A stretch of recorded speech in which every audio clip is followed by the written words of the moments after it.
Um, and I've also seen it's a huge repeating thing to see people. They do like the text-to-speech thing, and I hate that.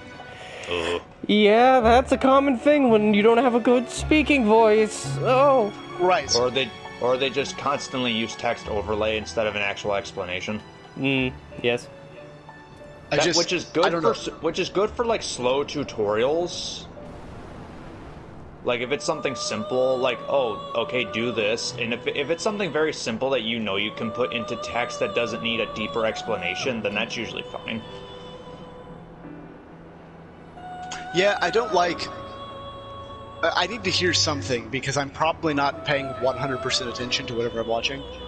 Yeah. Or you're in that multitasking vibe where you're putting on a podcast while playing a game you know like the back of your hand, since the story's not the biggest part of the present. Well, so, and that's, like... That's part of it, is that I'm always doing something else at the same time. Yeah. Me and Brandon do this a lot as well, where we're just watching videos and we're playing games. I can't watch subbed anime because I'm not going to give it 100% of my attention. Oh.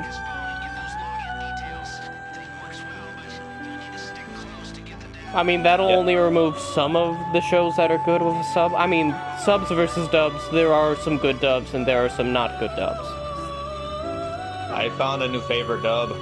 Yeah. Somebody likes Miss Kobayashi's Dragon Maid. Yep. Somebody! I'm unfamiliar with that one. It's like, thank you, YouTube. Brandon, if you will, go ahead and pitch it. It's got something that somebody likes. Yeah, I do like dragons, it's true. Yeah, I actually really like it because it is still anime. It's obvious, it's 100% anime, so there is no disputing that. It's still typical. It started off as a manga, obviously, but it surprisingly didn't take too long for the anime to become a thing, because the anime came out in 2017, but the manga only started back in like 2015. And Crunchyroll picked it up because I have all the volumes up to the most recent one of the series. Okay, and but the author Brando, has notes at the author has notes at the end talking about how the manga was going to become an anime, but maybe pitch story and then lead up to who Fafnir is. Because you haven't said anything about the anime yet, except how good and well received it is. Well, okay, so basically... But I mean, it is good. It is good for its animation quality, and the production of it is pretty well done. I will say that. It actually does have a sad ending, though, in terms of studio. I got you. Don't tell me about the ending, because no, I don't know anything about the story. No, not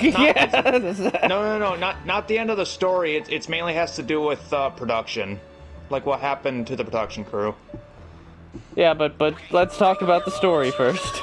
Okay, so basically the general gist is one of the big things to keep in mind is it does take place in Japan, obviously, but the big thing is there's this office lady named Miss Kobayashi. It's literally just Kobayashi. She doesn't have a different name. They just call her Kobayashi, and she's just an everyday office worker. She usually goes out for a drink almost every night after work because she hates her job, but she knows it pays good. She went to college for it. And one night, she actually goes out drinking by herself instead of with her one male friend. And she gets on a bus and accidentally goes way outside of town into a forest. And she meets a dragon that was stabbed with a sword. And she takes the sword out. And she takes the sword out, and the dragon is so thankful that in a drunken state, Kobayashi says, "Hey, you can come live with me. You can be my maid." And then she instantly goes home afterwards, and she wakes up the next morning. She's like, "Oh crap, I gotta get ready for work." She leaves. She opens up the door, and a dragon is staring right at her face. And then the dragon transforms into a very adorable, large-breasted maid. And says, "Hi, I'm here to serve you today." And she's like, "What?" She's like, "Have a good night, Miss Kobayashi." "I don't know." And then she explains the whole thing, and basically after that, you start meeting a small group of characters, and it starts to grow up. It's basically like, okay, the concept is the dragon becomes her maid, characters slowly come in that are other dragons, and just hijinks and comedy kind of ensues. And you kind of just grow with the characters. It's a comedy first, but you also see the characters grow slowly and progressively through the series. And it does have one or two bits of action segments, but nothing insane. In shorter terms, Dalton, it's a harem anime, but it's wholesome. I was gonna say, it sounds like an all-girl harem anime where nobody's actually chasing a guy. It is largely all-female. There are male characters that are also supporting characters in it. Like, again, the character that Brandon knows that I like, that I enjoy, is someone who reminds me of, you know, a weird mix of you and me, ironically enough. His name's Fafnir. He's a dragon who has trust issues, but really likes video games. But the thing that's funny... The thing that's funny to keep in mind is I didn't know this until looking into it a little bit more. Every single dragon, like basically the Toru, who's the dragon maid, and the other dragon cast members are actually Norse dragons. Like, the names of these dragons are actually real dragons from Norse mythology. Like, Fafnir was a real dragon that hoarded his treasure in a mountain. Yeah. I'm very familiar with the Fafnir myth, which I'm sure is why Connor brought him up. That is correct. And his human physical form looks a lot like Alucard from Hellsing Ultimate, but he's like Alucard on downers, and he just loves video games.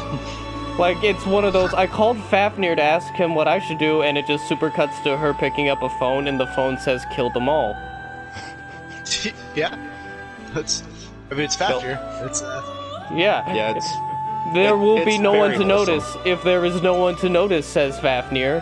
Clutches gold. Stealth. Yeah. But yeah, like the anime started in 2017. Like, I actually have the collection, and but like the story itself doesn't have like an overall end. Like, it differs from the manga in a lot of ways. But so I won't spoil how the actual the series ends, but it does end on season 1. Like, it does have a season ending. However, the sad thing, there's actually been a huge delay. I've heard some news recently that season 2 is coming, but there was a mild hurricane or tsunami in Japan, and it actually hit the Japanese production studio that was working on Dragon Maid, and it actually destroyed almost all their files, and the director and almost half the crew actually died in that tsunami. Oh, jeez, that's awful. Yeah, proper incredible bad luck. Yeah, that's actually one of the reasons people theorize, because there were 2 episodes that were released in Japan, but they were never fully dubbed to be released in the West. But they are included on the disc series of the entire series that I have. But yeah, that's the speculation, is that the Western dub never actually happened because they never had time to send it over to be fully redone and dubbed because of that tsunami.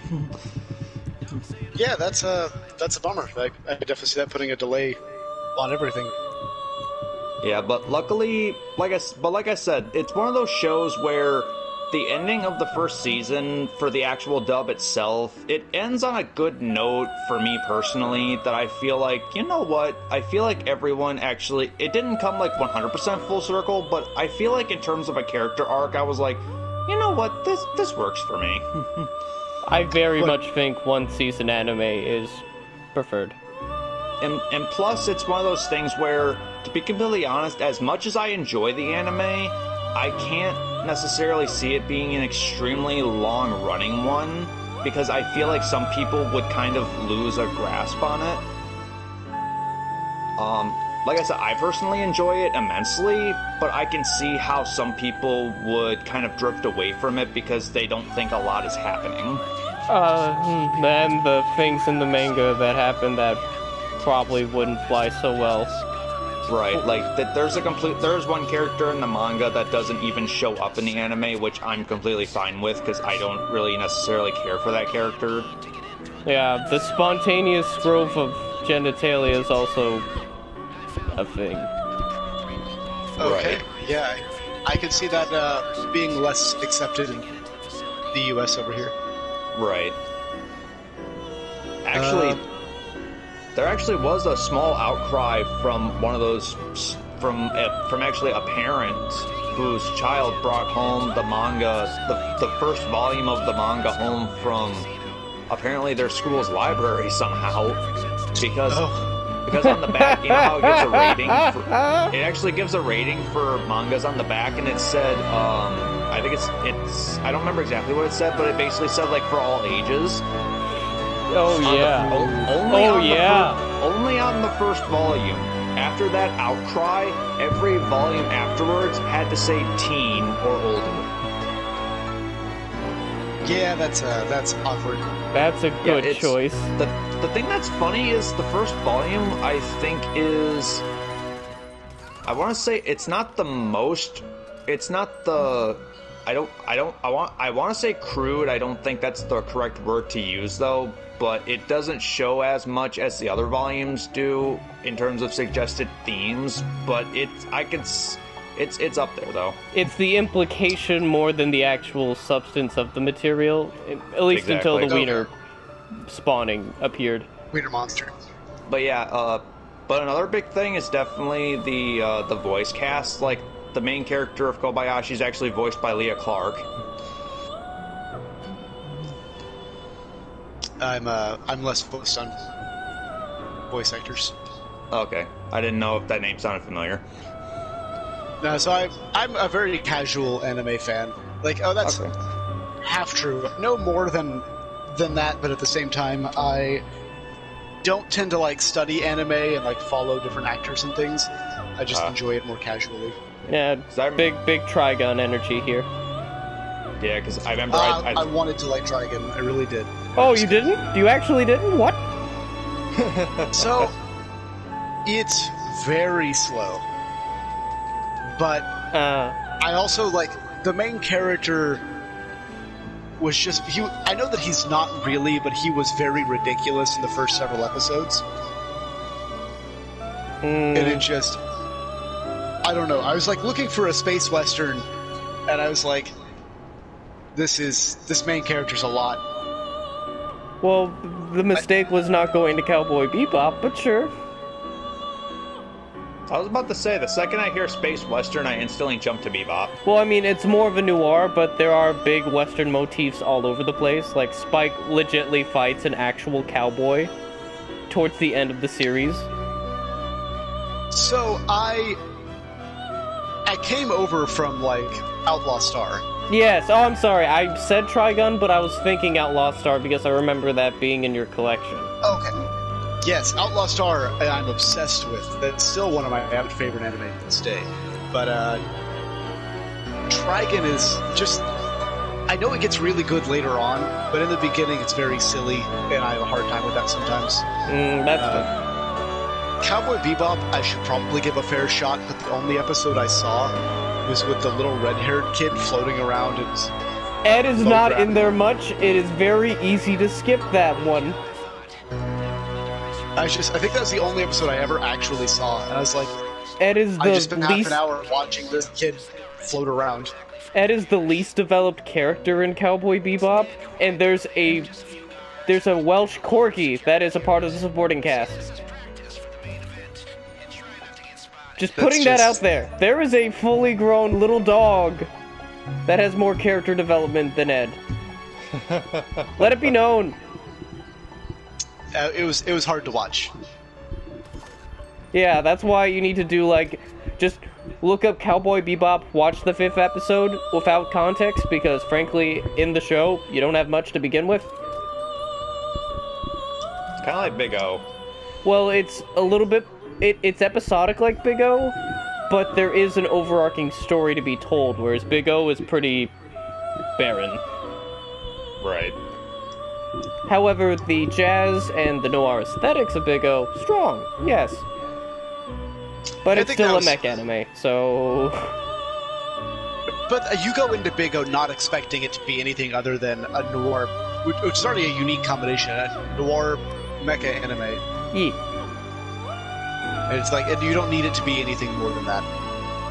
Yeah, when you go into Bebop, you don't know exactly what you're in for, but there's going to be like 3 characters that you should care about that likely you will because of their overall themes of just disenfranchisement with humanity. Like, there's big existential dread that happens when you realize that your main characters are just a bunch of murder hobos out and just trying to get rent. That's one thing I liked about Outlaw Star is, like, we're just barely scraping by. We're doing oftentimes whatever that means. Yes. That's Bebop in a nutshell. A lot of it turns into, well, if we don't get a bounty anytime soon, we're gonna run out of gas and just drift through space until we die. Good the times. whole time, everything is based off of the soundtrack, so there's just lackadaisical bullshit, which leads to weird Ed episodes sometimes. But, I mean, Ed is so poorly a representation of what that series is about. Like, of all the characters you might like that'll pop up in there, there's this, like, role-playing somebody like Jet Black in a cyberpunk tabletop setting. That's a good time. Basically, it's funny you mentioned because... oh, go ahead. Oh, just, you and Jake were talking about doing D&D, but 3 days before, when I was hanging out with friends of mine down here, they wanted to start up a cyberpunk campaign. I still have all your digital manuals, by the way.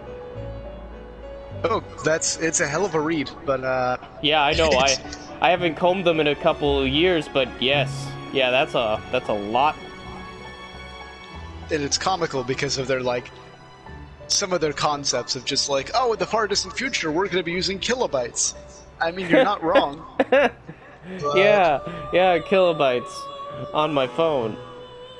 Yeah, totally. That's a Word doc. Yeah, you nailed it. I have this VHS that I put into my head. Yep. Everything's on floppy disks and shit. It's fantastic. Our boss, the person that runs our gang, he's called the Betamax Master. Those are very curious concepts of the future, but if you get past that, it's loads of fun. Yeah. Like, segueing back to Cowboy Bebop, let me just do a very loose backstory of just Jet Black. Imagine that there's a detective for the Mars Police Department, and he's trying to shut down the mob there on Mars, and his partner betrays him. He gets left for dead, his wife leaves him, he gets a robot arm, and he becomes a bounty hunter just so he can have something to do. That's it. I can get behind that. Like, you get these really good moments of, oh, one of the bounties is Jet Black's ex-wife's boyfriend, who's a man like half his age, and you get this sweet moment of Jet Black looking at this woman who left him and go, why did you leave? Why would you do that to me? And I'm like, that's a character arc! Oh! Jet Black, more! Yes! And I would roleplay that on a tabletop. That's a compelling story. I'm very curious as to how this is going to go, because... So we played one session, and their understanding of the scenario just... It did not line up with what I was expecting. Oh? Like, so in this game, like, unless you get lucky in character creation, you're literally eating dog food. It's called kibble. Like, you can't afford anything better. And you're in a place called the Combat Zone, which is just like, it's literally GTA Online. It's just like, there are explosions everywhere, there's gangs running amok, like, the police, the civilized corporate military, everything. They just abandoned this place. And you can't afford to live anywhere else. Don't need it. So, like, it's a survival game. You start out with heart fucking garbage. Like, you've got literally poor man's budget disposable fucking Tediore without the explosions handguns. And this is a cyberpunk world where there are laser cannons and people are made of metal. Like, your gun's not gonna do shit. And they call this place the playground. And they're already plotting on how they're gonna take it over. What a powerful bunch of collective murder hobos. Calculated like, murder hobos. That's always a good time. That was the first session. And like, so I know these people. I've played with them for years. And like, they're at least as strategically capable as I am. But I do think that in a much more reserved manner. And I'm just like, the long-term goal might be to take over this place, which is definitely not mine. I wouldn't give a shit about the combat zone. Yeah, this does not benefit me individually. I probably should go for something that would benefit the whole. No, it wasn't even that. When I played Cyberpunk, because you're almost encouraged by setting not to be good friends. And so, like, loyalties are oftentimes strained. Now, I, of course, take that the other way, and I basically hired the rest of the party is what happened. I played a corp. Oh, yeah, the suitcase corp man, yes. Yeah, so I remember him and his OP bullshit. Oh, super OP, but that's because I was, like, I played a real long game straight from the get-go, and I didn't tell anyone what my plan was. And then I just hired the rest of the party, because I am now an extremely rich and successful businessman. I'm also the most dangerous person in the party, so nobody's going to fuck with me. Going pro, early. Those shit's like, their game plan is to try to dominate the playground, as they call it. And it's just like, I don't think they want to do this for anything other than to say they did it. They just want to subjugate the most rapacious beast in the system. And I'm just like, I went to become like one of the most dangerous entities in this world. And I think they're going to basically corporatize the non-com, or like the just abandoned demilitarized zone. It's like, I will be the Shao Kahn of this world. I will collect skulls for my skull throne only because I can tax them for up to 5% each time. I don't even really fully grasp what their long-term plans could possibly be, except that they are adamant that they will rule this wasteland. Really big on going, hey, what if we just started our own business? What's it called? Murder? Oh, no. They're going to take over as many gangs as they possibly can, or force people into a new gang they're creating.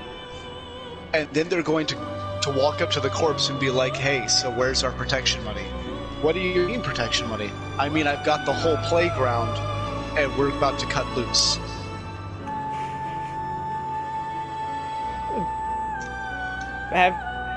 Does this party know the suits you are capable of making? No, because I'm actually fully intending to put Takeover in this game. Oh, okay. Yeah. They are good. That's gonna be a really bad late game. Yeah, they're not even high enough on any radar to have met a corp. Feature creep confirmed. So that's what was, I think, going to be part of the fun, is that right now all they're dealing with is low-level thugs. Oh. But if I'm being honest, these guys are crafty as they come, so I suspect that they will find a way to make it work.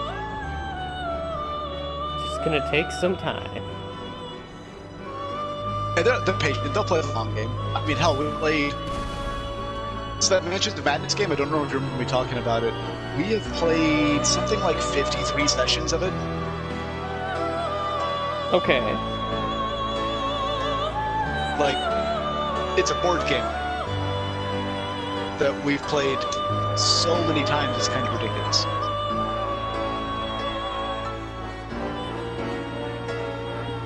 So they have the patience. We actually even made a campaign out of it, and it has like 22 different scenarios.